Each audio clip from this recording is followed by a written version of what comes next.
রাজধানীর সদরঘাটে বুড়িগঙ্গা নদীতে যাত্রী পারাপার করার নৌকার মাঝি খলিলুর রহমান বুড়িগঙ্গার এখন শাখার ফিশ পাওয়া যায় কিনা প্রশ্নে তিনি বলেন, শাখার ফিশ অনেকটাই কমে গেছে। শাখার ফিশে ভরা ছিল দেশের অন্তত দূষিত নদী হিসেবে পরিচিত বুড়িগঙ্গা। সে নদী থেকে এত শাখার ফিশ কোথায় গেল জানতে চাইলে খলিলুর রহমান সঙ্গে সঙ্গে বলেন, ফজলু মিয়ার কথা। ফজলু একাই সব সাফা কয়রা দিচ্ছেন।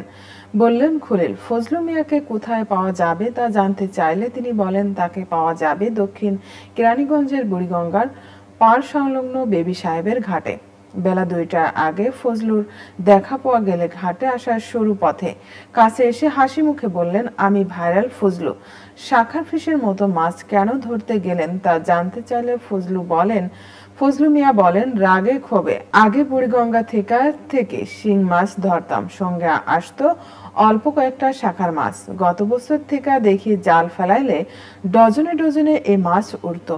এত রাগ লাগতাছিল বলে বুঝাইতে পারবো না, বললেন ফজলুর ভাষ্য, তিনি তখনই সিদ্ধান্ত নেন যত পারেন শাখার ফিশ বুড়িগঙ্গা থেকে তুলে ফেলবেন। 1 বছর ধরে তিনি নিয়মিত শাখার ফিশ ধরেছেন, সকাল থেকে বিকাল পর্যন্ত। তিনি মূলত ঝাঁকে জাল দিয়ে শাখার ফিশ ধরতেন।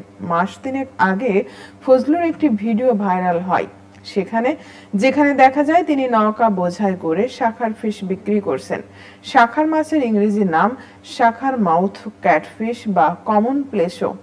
International journal of fisheries and aquatic স্টাডিজের তথ্য মতে শাখার ফিশ মূলত দক্ষিণ আমেরিকার মাছের একটি প্রজাতি। এটি এখন দক্ষিণ এশিয়ার জীববৈচিত্র্যের জন্য হুমকি হয়ে দাঁড়িয়েছে।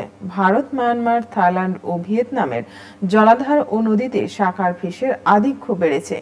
এছাড়া এটি উত্তর আমেরিকা ও ক্যারিবিয়ান দ্বীপপুঞ্জেও ছড়িয়ে পড়েছে। এ মাছ দেশের জন্য ক্ষতিকর বলে দীর্ঘদিন ধরে প্রচার চালিয়ে আসছে মৎস্য অধিদপ্তর। তাদের এক প্রচারপত্রে বলা হয়েছে, শাখার ফিশ 80-এর দশকে ব্রাজিল থেকে অননুমোদিতভাবে বাহারি মাছ হিসেবে প্রথম বাংলাদেশে নিয়ে আসা হয়। অ্যাকুয়ারিয়ামের কাছে যে শেওলা জমে তা খেয়ে পরিষ্কার রাখে শাখার ফিশ।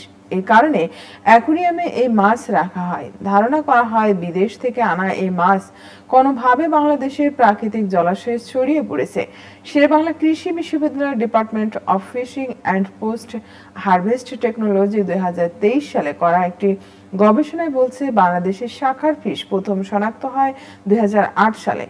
মৎস্য অধিদপ্তর বলছে, শাখার ফিশ নদী, নালা, খাল-বিল ও পুকুরে চাষ করা মাছের সঙ্গে ব্যাপকভাবে ধরা পড়ছে, যা জীববৈচিত্র্য তথা দেশীয় প্রজাতির মাছের অস্তিত্বের জন্য হুমকি স্বরূপ।